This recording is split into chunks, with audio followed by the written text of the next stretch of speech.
किसान साथियों, कम लागत में ज्यादा उपज के लिए बुआई से पूर्व इफ्को नैनो डीएपी से बीज उपचार जरूर करें। बाजरा व तिल जैसी फसलों के लिए प्रति किलो बीज में 10 मिलीलीटर नैनो डीएपी का इस्तेमाल बीज उपचार में करें। कपास के लिए प्रति किलो बीज में 20 मिलीलीटर नैनो डीएपी का इस्तेमाल बीजोपचार में करें। गंवार, चौला, मूंग, उड़द, मक्का जैसी फसलों के लिए प्रति किलो बीज में 5 मिलीलीटर नैनो डीएपी से बीजोपचार करें। मूंगफली, सोयाबीन के प्रति किलो बीज में 2.5 मिलीलीटर नैनो डीएपी का इस्तेमाल बीजोपचार में करें। पौध वाली फसलों के लिए 1 लीटर पानी में 5 मिलीलीटर नैनो डीएपी मिलाकर जड़ का उपचार करें। इफ्को नैनो डीएपी का वादा, खर्चा कम और उत्पादन ज्यादा। किसान साथियों, कम लागत में ज्यादा उपज के लिए बुआई से पूर्व इफ्को नैनो डीएपी से बीज उपचार जरूर करें। बाजरा व तिल जैसी फसलों के लिए प्रति किलो बीज में 10 मिलीलीटर नैनो डीएपी का इस्तेमाल बीजोपचार में करें। कपास के लिए प्रति किलो बीज में 20 मिलीलीटर नैनो डीएपी का इस्तेमाल बीजोपचार में करें। गंवार, चौला, मूंग, उड़द, मक्का जैसी फसलों के लिए प्रति किलो बीज में 5 मिलीलीटर नैनो डीएपी से बीजोपचार करें। मूंगफली, सोयाबीन के प्रति किलो बीज में 2.5 मिलीलीटर नैनो डीएपी का इस्तेमाल बीजोपचार में करें। पौध वाली फसलों के लिए 1 लीटर पानी में 5 मिलीलीटर नैनो डीएपी मिलाकर जड़ का उपचार करें। इफ्को नैनो डीएपी का वादा, खर्चा कम और उत्पादन ज्यादा।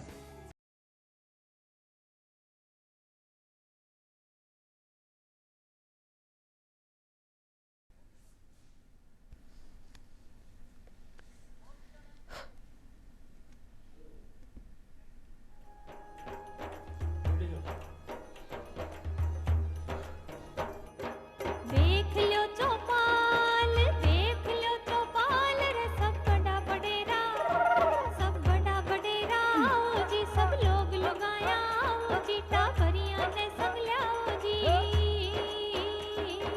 देख लो चौपाल रे सब बड़ा बडेरा वो जी, सब लोग लगाया वो जी, टाबरिया ने संग लिया वो जी।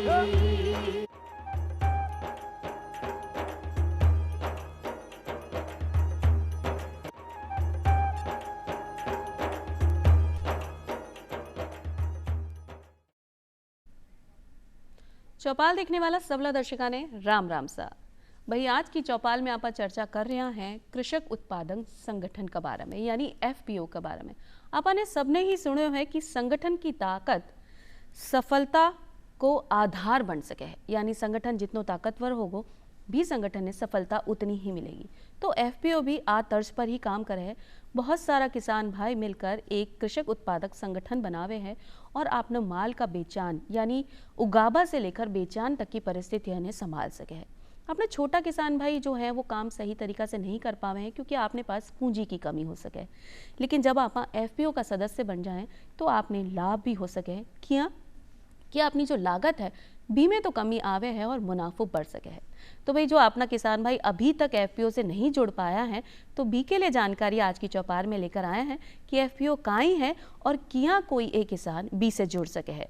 और चर्चा करवा के लिए मैं आमंत्रित किया है मनोहर लाल गुप्ता जी ने, जो कि उप निदेशक हैं कृषि विपणन राजस्थान में। मनोहर जी था को बहुत बहुत स्वागत है चौपाल में। धन्यवाद, नमस्कार। जै कि आज की चर्चा में राखी हैं कृषक उत्पादक संगठन का बारे में, तो सबसे पहला सवाल आपसे पूछना चाहूँ कि भाई आज जो उत्पादक संगठन है वो काई है और इसकी शुरुआत कब से हुई और किन उद्देश्यों की पूर्ति के लिए इसकी शुरुआत हुई? सबसे पहले तो मैं दूरदर्शन का आभार व्यक्त करना चाहूँगा कि आज इतने महत्वपूर्ण विषय पे ये चर्चा का आयोजन किया जा रहा है। क्योंकि राजस्थान हो चाहे भारत हो, लगभग 55% के करीब आबादी खेती पे निर्भर है और उसमें भी 85% किसानों का जो जोत की साइज है वो सीमांत या लघु श्रेणी में आ गई है। मतलब 1 हेक्टेयर 1 से 2 हेक्टेयर के बीच में आ गई है। और ऐसे में वो भूमि अगर उस पर किसान इंडिपेंडेंट खेती करता है, काम करता है, तो ना तो उसको पास इतनी उपज निकल पाती है और ना ही उसके विपणन की इतनी व्यवस्था कर पाता है, ना ही उसके लिए टेक्नोलॉजी अडॉप्ट कर पाता है। तो एफपीओ जो भारत सरकार द्वारा ये 9 फरवरी 2021 को इस योजना को 10,000 एफपीओ के गठन की योजना के नाम से लागू किया गया और एक बहुत ही क्रांतिकारी कदम था, जहाँ पे कि एक समन्वित रूप से छोटे किसानों को फोकस करते हुए उनके लाभ के लिए, कल्याण के लिए, उनकी आय को बढ़ाने के लिए क्या उपाय किए जा सकते हैं और कैसे किया जा सकता है। जो लाभ बड़े किसान ले रहे हैं या व्यापारी ले रहे हैं या कंज्यूमर तक जो पहुंचने की जो प्रक्रिया है उसको कैसे एक जगह लाया जाए ताकि उनका जो लाभ का हिस्सा है वो बढ़ सके और उनकी संपन्नता में वृद्धि हो सके। इस काम के लिए भारत सरकार ने जो ये योजना लाई उसमें शुरुआत की और देश में 9 फरवरी 2021 को इसको प्रारंभ किया गया। उसके बाद से लेके अब तक लगभग देश में 8,500 से ज़्यादा FPO बन चुके हैं और इसकी समय समय पे समीक्षा भी हो रही है। और इसकी जो नीति बनाई गई थी उस नीति में अभी और सुधार के लिए निरंतर प्रयास जारी है। भारत सरकार के लिए स्तर पे कुछ और भी नए प्रस्ताव विचाराधीन है, उस पर काम हो रहा है। जी, तो आप यूँ कह सका कि छोटे किसान भाई ने आपने विकास की मुख्य धारा से जोड़वा को काम FPO के जरिए किया जा सके है, क्योंकि छोटा किसान जो है के पास पूंजी की कमी हो सके है, वो अपना काम सही तरीका से सिर्फ पूंजी की कमी के कारण नहीं कर पावे हैं। तो अगर वे FPO संगठन से जुड़ जावे हैं तो बिने आ परेशानी से निजात मिल सके है। अब बात आवे है कि इको गठन क्या होवे है, इके गठन की प्रक्रिया क्या है, यानी कृषक उत्पादक संगठन अगर आपने बनानो है, कोई किसान भाई मिलकर बनानो चाहे तो भी की प्रक्रिया काई है। देखिए, किसान उत्पादक संगठन ये अपने आप में एक बिजनेस ऑर्गेनाइजेशन है, एंटिटी बनती है और इसके गठन के लिए 2 तरह के कानून में इसके गठन का प्रावधान किया हुआ है। एक तो कोऑपरेटिव सोसाइटी एक्ट जो होता है उसमें कोई भी 10 सदस्य मिलके प्रारंभ में उसका गठन कर सकते हैं और उसके बाद में अपने सदस्यों की संख्या बढ़ा सकते हैं। दूसरा, 2013 में भारत सरकार ने कंपनीज एक्ट में एक संशोधन किया और प्रोड्यूसर्स ऑर्गेनाइजेशन बनाए जाने का एक निर्णय लिया। उसमें प्रोड्यूसर किसी भी तरह के हो सकते हैं, जिसमें कि किसानों के प्रोड्यूसर ऑर्गेनाइजेशन का भी महत्व दिया गया। इसको सर्वप्रथम भारत सरकार ने 2021 में पूरी तरह से आइडेंटिफाई करते हुए फोकस किया कि किसानों के लिए भी इसी तरह के संगठन बनने चाहिए और उनको आगे आना चाहिए ताकि उनको लाभ के हिस्से में, लाभ की प्रक्रिया में शामिल किया जा सके। इसमें होता क्या है वास्तव में कि एक समान रुचि के किसान हो या एक तरह की फसल को उगाने वाले किसान हो, उनके जो प्रतिनिधि किसान होते हैं, प्रारंभ में तो क्या है कि चाहे कोई सी भी प्रक्रिया हो, विकास की किसी भी प्रक्रिया में कुछ जो जागरूक लोग होते हैं उनको आगे आना होता है, चाहे वो किसान का मामला हो चाहे किसी संस्था का मामला हो। तो ऐसे में कुछ जागरूक लोगों का चयन करके, जो कि ज़्यादातर सरकार या उनकी किसी नियोजित संस्था के माध्यम से होता है, वो कुछ जैसे कोऑपरेटिव एक्ट में रजिस्टर करना है तो 10 लोग मिनिमम होने चाहिए, उनके सदस्यों का चुनाव होता है और उनमें से फिर एक अध्यक्ष बन जाता है, एक को ये सचिव बनाते हैं, एक को महासचिव बनाते हैं, कोषाध्यक्ष बनाते हैं। उसी तरह कंपनी एक्ट में 5 डायरेक्टर बनते हैं। उनमें से कंपनी एक्ट में आजकल एक ज़रूर हो गया है कि महिलाओं का प्रतिनिधित्व रखा जाना बोर्ड ऑफ डायरेक्टर्स में आवश्यक है, तो वहाँ पे भी FPO में भी एक महिला डायरेक्टर का होना अनिवार्य किया हुआ है। तो वहाँ मिनिमम 5 डायरेक्टर होने चाहिए, उनमें से ही एक महिला डायरेक्टर भी होगी और उनमें से किसी एक का वो आपस में एक बार अध्यक्ष के लिए चुनाव करते हैं, जो उसका मुख्य मैनेजिंग डायरेक्टर भी होता है, चेयरमैन का मैनेजिंग डायरेक्टर होता है जी। इस तरह इनका गठन किया जाता है। इसके बाद के चरण में होता ये है कि चूँकि इनके मेंबर्स की संख्या, बेसिक इनका उद्देश्य है किसानों को जोड़ना और उनके हितों के लिए काम करना। तो आसपास के जो उनका एक इन्फ्लुएंशियल जोन होता है, कैचमेंट एरिया कह सकते हैं, आसपास के 10-20 गाँवों के किसान, जिनमें कि मुख्यतः या तो उनकी एक तरह की अभिरुचि हो, एक तरह की फसल का उत्पादन करते हो, ताकि उनमें एक सिनर्जी क्रिएट की जा सके कि अगर फसल एक जैसी उत्पाद कर रहे हैं, एक जैसा काम कर रहे हैं, तो उसको एंड टू एंड सोल्यूशन देने के लिए, जैसे या अपन फूड की लाइन की बात करें तो प्लेट टू फोर्क की बात करें कि प्लेट तक कैसे जाएगा, उस सभी समस्याओं को हल करना है या उसकी चेन डेवलप करनी है, तो उन्हीं तरह के किसानों को जोड़ते हुए समान इंटरेस्ट के एक गांव में जैसे 20 किसान हो गए, 30 किसान हो गए, 40 किसान हो गए, ऐसे आसपास के 10, 15, 20 गाँवों के किसानों को जोड़ के और एक समूह बनाया जाता है। इसमें इनकी संख्या 300 से लेके 750, 1000, 2000, इवन कई तो ऐसे FPO हो गए आज की तारीख में इंडिया के लेवल पे जिनके किसानों की संख्या 10-10 हज़ार भी हो गई है। जी, एक सवाल बीच में आवे है जियां थे बताया कि को गठन सर्वसम्मति से हो सके, कम से कम 10 किसान मिलकर कर सके हैं, लेकिन संगठन के समय अगर 10 किसान हैं और बाद में कोई किसान इनसे जुड़ना चाहे तो वो कौन सा समय जुड़ सके और कब जुड़ सके हैं? देखिए, किसान इसकी एक सदस्य के रूप में जुड़ता है और सदस्य को जुड़ने के लिए इसमें कोई ऐसा लॉक इन पीरियड नहीं है, न कोई समय सीमा है। कभी भी कोई भी किसान जुड़ सकता है, वो अपनी हिस्सा राशि देवे और उसी हिस्सा राशि के अगेंस्ट में उसका शेयर निर्धारण हो जाएगा और वो उसमें जुड़ जाएगा। इसमें आगे अपन बात कर सकते हैं कि हिस्सा राशि के साथ में क्या भारत सरकार से कोई राशि मिलती है। तो जैसे कि एक शेयर कैपिटल का कंट्रीब्यूशन भारत सरकार भी देती है, जो कि मैक्सिमम एक एफपीओ के लिए 15 लाख रुपए तक होता है और एक इंडिविजुअल किसान के लिए 2000 रुपये मैक्सिमम होता है। अगर कोई एक किसान 2000 रुपये का अपना हिस्सा देता है तो 2000 रुपये ही भारत सरकार भी उसके खाते में जमा कराती है और उसके बदले में उसको 4000 रुपये के शेयर इशू होते हैं, तो वो 4000 रुपये के शेयर का मालिक होता है। अगर कोई किसान इससे ज़्यादा का करेगा तो उसके बदले में भारत सरकार नहीं दे पाएगी। हाँ, लेकिन अगर किसी किसान ने 500 रुपये का शेयर दिया तो 500 रुपये का उसको मिलेगा। अगले चरण में जैसे उसके पास साधन हो गया, संसाधन हो गया, उसने 1000 रुपये का शेयर और ख़रीद लिया तो उसको 1000 रुपये का और बेनिफिट मिल जाएगा भारत सरकार की तरफ से। तो सरकार की तरफ से वित्तीय विशेष सुविधाएं भी एफपीओ के माध्यम से दी जा रही हैं अपने किसान भाइयों ने, लेकिन फिर भी ऐसा हुआ है कि बहुत सारी चुनौतियां अपने किसान भाइयों के सामने आवे हैं, तो वो कौन कौन सी चुनौतियां हैं और बीका समाधान के लिए एफपीओ का ही प्रयास करे हैं? देखिए, क्या है, चुनौतियां तो किसान के पग पग पे आती है, हर जगह आती है। किसान जिस दिन खेत में जाने का निर्णय लेता है, खेत की तरफ देखता है, उस दिन भी उसके सामने चुनौती रहती है। पानी है या नहीं है, बीज मिलेगा नहीं मिलेगा, खाद टाइम से मिलेगा नहीं मिलेगा, मिलेगा तो किस क्वालिटी का मिलेगा, फिर कीड़े लग जाएंगे कि उसका दवा का इंतज़ाम का क्या होगा।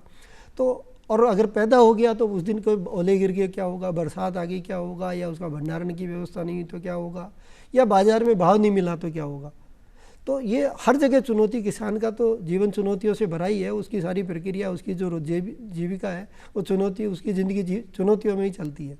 लेकिन ये एफपीओ एक ऐसा प्लेटफॉर्म है कि ये हर चुनौती के लिए कुछ न कुछ समाधान देने का प्रयास कर रहा है। जैसे मैं आपको बताऊं, किसान को सबसे पहला ये हुआ कि पानी नहीं, हमारे जैसे राजस्थान में तो इस तरह की विशेष समस्याएँ हैं, तो कम्युनिटी पॉन्ड बना सकता है, बरसात का जल संग्रहण कर सकता है और कम्युनिटी पॉन्ड बनाएगा। तो उसके लिए सरकार की एक अलग व्यवस्था है कि कम्युनिटी को सपोर्ट करेगी।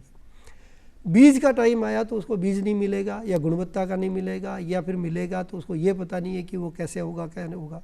तो इस एफपीओ का क्या है, ये एक व्यावसायिक संगठन बना दिया गया है। तो इसको बीज हो, फर्टिलाइज़र हो, पेस्टिसाइड हो, इसको मार्केटिंग का हो, मंडी का हो, या ऑनलाइन ट्रेडिंग करनी हो, या जीएसटी का काम करना हो, सब तरह के लाइसेंस इसको देने की एक प्रक्रिया निर्धारित की हुई है। और इसके सब तरह के लाइसेंस देने के लिए इवन भारत सरकार ने अभी जो तीसरा चरण भारत सरकार का आया, जो अभी माननीय मोदी जी के नेतृत्व में नई तीसरी भारत सरकार बनी है, तब ये 100 दिन के सेचुरेशन ड्राइव चलाया गया और उसमें पूरे भारतवर्ष में एक ये अभियान चलाया गया कि भाई इनको जो बीज का, खाद का, दवा का, मंडी का, जीएसटी का, फूड सेफ्टी का, ऑनलाइन ट्रेडिंग प्लेटफॉर्म का लाइसेंस की या रजिस्ट्रेशन की आवश्यकता है तो इसको पूरा किया जाए। और ऐसा ही एक चरण राजस्थान में भी चला और इसको चलाने के बाद में अब तक 75% से ज़्यादा एफपीओ के पास में इस तरह की सुविधाएं हो गई। आज की तारीख में अगर उनको गुणवत्ता युक्त बीज खरीदना है तो वो सीधा बीज कंपनी से सीधा ले सकते हैं, बीज वो बेच सकते हैं, उनकी कोई रेस्ट्रिक्शन नहीं है, वो दवा बेच सकते हैं, वो फर्टिलाइज़र के टाइम पे एक एक कट्टे के लिए बड़ी लाइनें लगती है, किसान बहुत परेशान होता है। तो एफपीओ एक ऐसा संगठन है जो किसानों के बीच से आया और उसका कार्य क्षेत्र भी उसी बीच में है। तो सरकार ने एक ये व्यवस्था की हुई है कि वो एफपीओ के लिए अलग से कोटा भी निर्धारित करे और एफपीओ के लिए अलग से अलॉटमेंट भी कराया जाता है। हमारी भी प्राथमिकता होती है कि एफपीओ को सीधा ट्रक मिल जाए और वो ट्रक सीधा उसकी डेस्टिनेशन पे पहुंचे। तो किसान को अपने एक तो शहर में जाके और वो 100 किलोमीटर, 50 किलोमीटर, 20 किलोमीटर से लाए, और एक उसके 5 किलोमीटर दूर पे एफपीओ का जो ऑफिस बना हुआ है, गोडाउन है, वहाँ से वो अपना लेके आए। और वहाँ पे चूँकि वितरण भी एक प्रजातांत्रिक तरीके से रहता है, खुलापन है, उनके ही लोग बांटने वाले हैं, तो किसी भी तरह की उनके साथ चीटिंग की गुंजाइश भी नहीं रहती। अगर हम भाव की भी बात करें तो एक तो आदमी एक एक खरीद के लाता है और एक बल्क में उनको हमेशा सारा डीलर रेट पे मिलता है। तो वो थोक भाव में जब मिलता है तो उसमें निश्चित रूप से उसको रिटेल से कम पैसे पे मिलता है, और अगर उसके बीच में कोई मार्जिन बचता है तो एफपीओ का मार्जिन होता है जो उनके शेयर के रूप में, उनको शेयर लाभांश के रूप में भविष्य में उनको मिलता है या उनकी कैपिटल को क्रिएट करता है। बिल्कुल। जैसे अगर आप बात करा कि कोई नया किसान भाई एफपीओ से जुड़ना चाहे तो बिल्कुल समझ ही नहीं है कि आपने खेती किया करनी चाहिए, यानी उन्नत किस्म की अगर फसल उगानी है तो नई तकनीका को उपयोग आपा किया करा, तो जो किसान है बी के शिक्षण प्रशिक्षण की व्यवस्था भी कहीं एफपीओ की तरफ से हो सका है? आपने बहुत अच्छा प्रश्न पूछा है ये, कि क्योंकि बिना प्रशिक्षण के चाहे कितना भी बेहतरीन कोई भी काम किया जाए वो अपनी मंजिल नहीं पा सकता। उसको प्रशिक्षण अगर नहीं मिलेगा तो वो उसके लिए तो वो कोई भी नई चीज़ हो वो बराबर है, जैसा पुराना और नए में कोई फ़र्क नहीं होगा। होता है क्या है कि अभी जो एफपीओ का इम्प्लीमेंटेशन का जो मॉडल बनाया हुआ है, इसमें एक बीच में चूँकि सरकार के लिए इतनी बड़ी पहुंच करना कि आज की तारीख में हर ब्लॉक में एक एफपीओ है, तो हर ब्लॉक में कोई आदमी पहुंचे और उसकी विशेषज्ञता उस फील्ड में हो ये ज़रूरी नहीं। ऐसे कि इसके लिए ये किया कि सरकार ने CBPOs का चुनाव किया। CBPOs वो होते हैं कम्युनिटी बेस्ड बिजनेस ऑर्गेनाइजेशन, वो एक हैंड होल्डिंग करने के लिए उनको रखा गया। उनके पास एक्सपर्ट होता है एग्रीकल्चर का, हॉर्टिकल्चर क्रॉप है तो हॉर्टिकल्चर का, मार्केटिंग है तो मार्केटिंग का, एक मैनेजमेंट का आदमी होता है, एक अकाउंटिंग का आदमी होता है, क्योंकि ये बिजनेस ऑर्गेनाइजेशन है। अगेन अगर जब तक कोई चीज़ का फाइनेंशियल मैनेजमेंट प्रॉपर नहीं होगा, चूँकि इसमें पूंजी की भी आवश्यकता होगी, तो पूंजी की आवश्यकता की पूर्ति के लिए क्या डॉक्यूमेंटेशन चाहिए, किस तरह उसको काम करना है, किस तरह का प्रपोजल बनेगा, बैंक को कैसे प्रेजेंट करना है, कैसे वो पैसा आएगा, कितनी उधार है, कैसे हिसाब रखा जाएगा। चूँकि कंपनी बन गई या सोसाइटी बन गई तो उसकी ऑडिट भी करवानी है, बैलेंस शीट भी तैयार होगी, तो उन सब कामों के लिए एक फाइनेंस का भी आदमी होता है जो उनको गाइड करता है। तो इस तरह जो ये ऑर्गेनाइजेशन होती है CBPO, वो हर तरह के विशेषज्ञ रहती है और उनका काम है वो पीरियडिकली उन किसानों के बीच में जाए, जहाँ जिस तरह की डिमांड आती है, जिस तरह की आवश्यकता आती है, उनको वो गाइड करे। इसके अलावा विभागीय स्तर पे भी उनको टाइम टू टाइम ट्रेनिंग दी जाती है। इसके अलावा एक और किया गया है कि एफपीओ में उसको संचालन के लिए 2 लोगों को रिक्रूट करने की अनुमति दी गई है शुरू के 3 साल में। एक CEO होगा, चीफ एग्जीक्यूटिव ऑफिसर, जिसका काम होगा एफपीओ के सारे अफेयर्स को देखना। उसकी एक योग्यता निर्धारित की गई कि BSc एग्रीकल्चर वो होगा, और एक दूसरा अकाउंट्स का आदमी जिसके लिए भी पेमेंट भारत सरकार से दिया जाता है। जैसे CEO के लिए 25,000 रुपये महीने का एक प्रावधान रखा गया है, और उसी तरह अकाउंटेंट के लिए 10,000 रुपये महीने का प्रावधान रखा गया है। वो सारी बुक्स को चूँकि लीगल डॉक्यूमेंट बनता है तो उसका व्यवस्था करेगा, और CEO सारी चीज़ों केयर करेगा। CEO की जिम्मेदारी है कि किस गांव में किस तरह के किसानों को क्या बोया जा रहा है।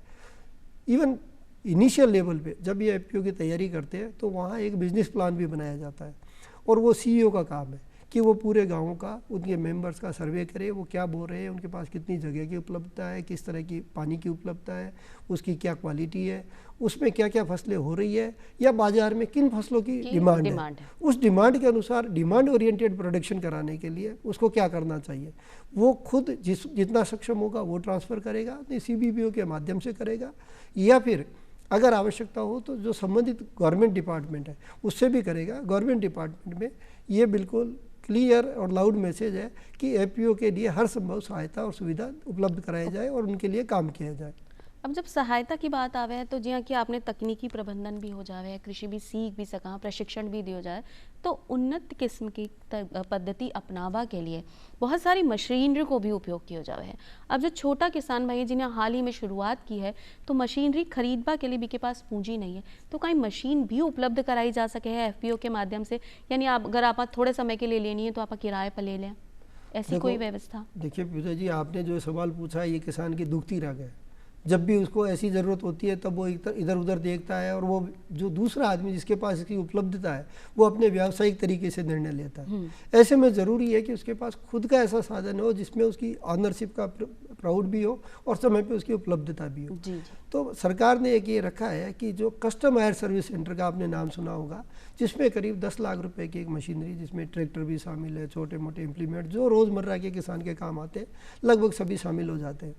तो उनको कस्टम हायर सर्विस सेंटर का जो अलॉटमेंट होता है उसमें एफपीओ को प्राथमिकता देने का भी सरकार ने निर्णय कर रखा है। और उस 10 लाख में करीब 8 लाख रुपया तो सब्सिडी होती है, जो सरकार खुद वहन करती है और उसको केवल 2 लाख रुपए का उनको अपना योगदान देना होता है। तो इस तरह उसके पास हमेशा ये सहज उपलब्धता कस्टम हायर सेंटर के माध्यम से होती है और कस्टम हायर सेंटर एफपीओ को प्राथमिकता से अलॉट की जाती है। यानी मशीनरी आपने जब ज़रूरत हो तो आप ले सका। हाँ, एक आवे भंडारण की व्यवस्था। ज़रूरी नहीं है कि आपकी फसल तैयार हो गई और बी में ही अपने बाज़ार में मांग भी हो, तो ऐसे में आपने कम पूंजी अगर मिल रही है तो आपने भंडारण करके रखवा की ज़रूरत है अपनी फसला ने। तो कहीं एक छोटो किसान भाई के लिए तो समझ नहीं है कि बहुत बड़ी जगह लेकर अपनी फसल ने सहेज के रख सके, तो कहीं एफपीओ के माध्यम से सारा किसान भाइयों ने एक जगह मिले हैं जटे वे भंडारण करके रख सकें और जब आपने बाज़ार की मांग हो बी के हिसाब से सप्लाई आप कर सका। ये एक बहुत ही क्रूशियल स्टेज का सवाल है कि जब किसान के पास सब कुछ पैदा होता है, तैयार होता है और जब उसको कुछ पैसा मिलने की आस होती है उस दिन उसके पास भी इस तरह का चैलेंज आता है। और इस चैलेंज को दूर करने के लिए एफपीओ बहुत ही स्थापित तंत्र उपलब्ध कराता है कि किसानों के जो सदस्य किसान हैं उनकी वो फसल लेवे, उस फसल को लेके अगर उसके पास खुद के भंडार गृह हैं तो उसमें भंडारित करे और नहीं है तो जो दूसरा गवर्नमेंट के भंडार गृह है जहाँ पे कि 75% तक की सब्सिडी, 50 से 75% के भंडारण खर्चों की सब्सिडी मिलती है, वहाँ पे वो करे। अभी गवर्नमेंट ने बहुत सारी ऐसी स्कीम चला रखी है, इवन एक एग्रीकल्चर मार्केटिंग इंफ्रास्ट्रक्चर के भारत सरकार की स्कीम है जहाँ किसानों को 33% तक सब्सिडी मिल जाती है, महिलाओं को, SC/ST को, और उसकी निर्माण लागत का। और उसी तरह राजस्थान सरकार ने भी एक कृषि प्रसंस्करण नीति बनाई हुई है जो अभी इस साल रिप्स में उसको शामिल कर दिया गया है। वहाँ 50% तक अनुदान की योजना है कि अगर उसकी लागत 3 करोड़ रुपए आती है तो उसको 1.5 करोड़ रुपए तक का उसका अनुदान उसको मिलता है। यहाँ एक छोटी सी समस्या ज़रूर किसानों को अभी आ रही है एफपीओ को कि उनके पास खुद की भूमि नहीं है, तो वहाँ ज़रूरी है कि किसान या तो अपना पैसा एकत्रित करके भूमि उस एफपीओ के लिए खरीदे या सरकार में इस तरह का भी विचार है होना चाहिए कि किसान के लिए वो उतनी भूमि एफपीओ के लिए खास तौर से उपलब्ध कराए जहाँ के कि वो एक कॉमन बिजनेस सेंटर वो डेवलप कर सके। उस कॉमन बिजनेस सेंटर में क्लीनिंग ग्रेडिंग भी हो गया, क्योंकि साफ़ सुथरा होगा तो आप भी जानते हैं कि हम सामाजिक व्यवस्था में अगर आज की तारीख में घर में अगर कोई अनाज खेत का आए या एक मशीन से क्लीन होके आए तो निश्चित रूप से उसका 2-4 रुपए किलो तो ज़्यादा मिलेगा। तो एक बैग के साथ 4-5 रुपए किलो तक का फ़र्क 400-500 रुपए का फ़र्क आता है, जो किसान के लिए अगर उसकी लाभ की खर्चे निकाल के लाभ को देखें तो करीब करीब लाभ को 1.5-2 गुना कर देता है जी। तो ऐसे तंत्र विकसित करने की ज़रूरत है और उसके लिए काम भी हो रहा है। और इसके लिए जो चैलेंज है वो ये आ रहा है कि एफपीओ को उसके लिए धन की उपलब्धता हो, पूंजी की उपलब्धता हो, तो वो लोन जो मिलना है वो एक चैलेंज आ रहा है। बिल्कुल। इसके लिए भी क्या हुआ है पूजा जी, मैं आपको बताऊं कि भारत सरकार ने उसकी भी एक व्यवस्था की है। यही अपना दूसरा सवाल है कि भाई अगर कोई अपनो नयो व्यवसाय या शुरू करनी है या बिने कोई तैयारी करनी है तो ऋण की व्यवस्था किया हो सके, उनमें सरकार की तरफ से क्या योगदान है? ऋण की व्यवस्था में सबसे बड़ी चुनौती बैंकों के पास क्या आती है, सिक्योरिटी लाई। अब एक एफपीओ जो खुद खड़ा हुआ है किसी तरह का संबल देने के लिए, उसके पास निजी संसाधन कुछ नहीं होते, तो ऐसे में भारत सरकार ने एक क्रेडिट गारंटी कवर स्कीम लाई और उस क्रेडिट गारंटी फंड क्रिएट किया 1000 करोड़ रुपए का नाबार्ड के पास में, और उसमें 1 करोड़ रुपए तक का अगर कोई ऋण लेता है तो उसमें 85% की गारंटी उस फंड से मिलती जी, और उसमें केवल उसको मात्र 1% गारंटी फीस का देना पड़ता है। लेकिन उसके बाद में न उसको कोई मकान गिरवी रखना है, न कोई उसको उसकी कोई प्रॉपर्टी गिरवी रखनी है, न किसी सदस्य की रखनी है। अगर 1 करोड़ से ऊपर का भी कोई लेता है तो उसमें फिर 75% ही 0.75% ही गारंटी फी है और वो उसको लोन बैंक से मिल सके है। और अगर ये मिल जाता है तो फिर किसान का अपना साधन इकट्ठा होता है। एक किसान भाइयों की परेशानी आ भी हो सके है कि भाई जो आप चीज़ को उत्पादन कर रहे हैं, कई चीज़ें ऐसी हैं जैसे फल सब्जी की अगर आप बात कर लें कि आज अगर आपने इनमें तोड़ लिए खेत से तो आपने थोड़ा समय में आपने भी को बेचान करना ज़रूरी है, लेकिन अगर आपने उन में बदलाव कर दिया, अगर आप टमाटर की ही बात करा तो टमाटर अगर आप उगा रहे हैं तो बिने सॉस में परिवर्तित करना है तो बी के लिए भी आपने सेटअप की आवश्यकता है। तो ऐसे में नया काई करा, क्योंकि उपभोक्ता की कोई मांग है कि एक जो ब्रांड बन जावे है आप बठई से ही खरीदा, हाँ कि आपने ई ब्रांड को ही है, तो नयो किसान भाइयों ने क्या करना चाहिए जिसे बिने लागत कम आए और लाभ ज़्यादा हो सके? देखिए इसमें कई सारे पहलू है कि अगर कोई किसान इवन कोई सी भी कृषि उपज हो सीधी सीधी खाने में बहुत कम आती है, जो भी फूड आइटम है वो किसी न किसी तरह की प्रोसेसिंग मांगता है। प्रोसेसिंग। अब वो किसी भी स्टेज की हो सकती है। अनाज के मामले में आटा बन सकता है, आटे के बाद में उसका ब्रेड बन सकती है, ब्रेड कुकीज बन सकती है, या उसका कोई केक बनाया जा सकता है। बिल्कुल। उसी तरह फल सब्जी जो है, फल सब्जी के उत्पाद जैसे टमाटर का पेस्ट बनाया, केचप बनाया, सॉस बनाया, उसी तरह गार्लिक है, लहसुन है, उसका पेस्ट बना लिया। आज लहसुन है, आज अपन रखेंगे, उसकी सेल्फ लाइफ कम होती है, 2 महीने 3 महीने बाद ख़राब होगा, मरने लग जाएगा। आप उसका पेस्ट बना के उसको साल भर तक कर सकते हैं। एक बार होता है कि लहसुन का भाव 15 रुपये किलो होता है, एक बार 500 रुपये किलो जैसे इस साल हो रहा है। बिल्कुल। अब उसका लाभ किसान को नहीं मिल पा रहा है। अब उसके लाभ लेने के लिए बहुत ज़रूरी है कि उसमें वैल्यू एडिशन किया जाए या उसके प्रिजर्वेशन के लिए इंफ्रास्ट्रक्चर तैयार किया जाए। जैसे कि अनाज के लिए जो नॉन पेरिसेबल कमोडिटी है, जो ख़राब नहीं होती है, उसके लिए भंडार गृह बन जाते हैं। उसी तरह अगर फल सब्जी के लिए तो कोल्ड स्टोर बनते हैं। उसी तरह उनकी प्रोसेसिंग के लिए फ्रूट प्रोसेसिंग के कारखाने बन सकते हैं। उनके लिए भी सरकार ने जो योजनाएं चलाई है उसमें 50% तक के सब्सिडी का प्रावधान रखा हुआ 1.5 करोड़ का। अब इसमें एक चैलेंज जो आता है, जैसे आपने अभी बताया कि गुणवत्ता एक जैसी होनी चाहिए या मार्केटिंग करे, तो जो आदमी खाना खाता वही है जो खाता आया है। बिल्कुल। ये एक सामान्य धारणा है। अपनी और आदत बन जाए। इसीलिए बड़ी कंपनियां हैं जो अपना मार्केट सालों साल बनाए रखती है। आज किसान का केचप मान लीजिए या मैगी का मान लीजिए या किसी और कंपनी का मान लीजिए, वो इसीलिए चल रहा है कि उनकी गुणवत्ता एक जैसी है। अब अगर मान लीजिए एक एफपीओ में 500 किसान हैं, उनमें से 50 किसानों ने टमाटर बोया, वो सब अलग अलग बीज लाए, तो निश्चित रूप से उसका टेस्ट या उसकी प्रसंस्करण की जो क्षमता है, वो तरीका है, उसमें तरीके में फ़र्क नहीं आएगा, लेकिन उसकी क्वालिटी टेस्ट में फ़र्क आ जाएगा, रिकवरी में फ़र्क आ जाएगा। तो उसको बनाए रखना है तो वो सब एक जैसा होना चाहिए। एफपीओ इसका समाधान प्रस्तुत करता है कि एफपीओ में जब आप 50 को आप ही बीज ला के देंगे, एक जैसा बनेगा। आप उसके लिए कारखाना लगाएंगे, आप अपना लगाइए। जब कोई भी आप सामान्य व्यवहार में भी देख लीजिए कि जब हम बाज़ार में जाते हैं और ये कहते हैं कि ये मेरा है, मेरे खेत का है, मेरे घर का है, तो निश्चित रूप से उस पर सबसे पहला विश्वास होता है। और इसी तरह का काम एक इवन इंटरनेशनल मार्केट में भी आजकल होता है जी। कि ट्रेसेबिलिटी एक सॉल्यूशन होता है। कि ट्रेसेबिलिटी, कोई भी इंटरनेशनल बायर है वो ये चाहता है कि किस जगह से आया है, किस खेत से आया है, उसने क्या प्रैक्टिस अडॉप्ट की है। अगर वो सॉल्यूशन उसको कंफर्म हो जाता है कि ये माल उस खेत से आया है, उस जगह से आया है, या उसने ये पैकेज ऑफ प्रैक्टिस की है, तो उसका प्रीमियम देने को तैयार होता है। वही हमारे जैसे अगर अपन बात करें, अभी सर्दियों का मौसम चल रहा है, हमारे राजस्थान की बात करें कि राजस्थान में हर घर में लड्डू की एक परंपरा होती है कि लड्डू खाए जाते हैं। लेकिन अब लड्डू बनाना है तो घी चाहिए। बाजार में आप घी जाएंगे तो बोले डेयरी का घी है, क्रीम का निकला हुआ है, ये नहीं खाएंगे, वो नहीं खाएंगे। लेकिन अगर ये तय हो जाए कि एक टेस्ट बना हुआ है कि फला गांव में, फला ढानी में या फला घर का घी होगा तो मैं 1000 रुपये किलो दूंगा, बाजार में 500 रुपये किलो मिल जाएगा। तो वो 1000 रुपये किस बात का है? वो उस विश्वसनीयता का, वो ट्रेसेबिलिटी है एक तरह से, देसी भाषा में हम कहें तो उसी ट्रेसेबिलिटी का इंटरनेशनल मार्केट में भी रिकॉग्निशन है और हमारे लोकल मार्केट में भी है। कि अगर आपने देखा हो तो जो प्रीमियम क्लास है, जो एलीट सेक्शन है, वो हर कीमत पे, अगर वो आज बहुत सारे लोग हैं जो A2 मिल्क के नाम पे 200 रुपये लीटर का पैसा देने को तैयार है देसी गाय के नाम पे, जबकि सामान्य रूप से आपको 50-60 रुपये लीटर में भी दूध मिलता है। तो वो क्यों दे रहे हैं? और वो चीज़ें हम एफपीओ के माध्यम से कर सकते हैं। कि आज हमने मान लीजिए एक एफपीओ है, ये मैं आपको इसमें साथ में जोड़ दूँ कि एफपीओ में कोई ज़रूरी नहीं है कि किसान, महिला किसान भी इसमें मेंबर हो सकते हैं। और आप उसमें एक महिला किसानों का एक ग्रुप भी बना सकते हैं, 50 महिला। हमारे राजस्थान की तो खास बात है कि डेयरी है, एनिमल हस्बेंड्री है, बैकयार्ड एंटरप्राइज है, हर घर में एक पशु मिलेगा। बिल्कुल। अगर उनके पास में, अगर आपने एक ही ब्रीड का, जैसे देसी गाय, गिर गाय की, या कोई सी साहिवाल है या कोई और देसी नस्ल की गाय है, आपने वो बना दिया और उसकी मार्केटिंग आपने कर ली, तो आपके एफपीओ का आपने एक डिज़ाइन कर दिया। जी हाँ, कि आपने जो चौकी जानकारी आपने दर्शकों के लिए दी है कि ज़्यादा से ज़्यादा लोग एफपीओ से जुड़कर आपनो लाभ ले सके हैं किसान भाई। अपने पास समय सीमा की थोड़ी सी कमी है, इसलिए आपसे इजाज़त लेना चाहूँगा। आज के लिए बस इतना ही, फिर मिलांगा एक नई जानकारी के साथ। तब तक के लिए राम राम सा। राम।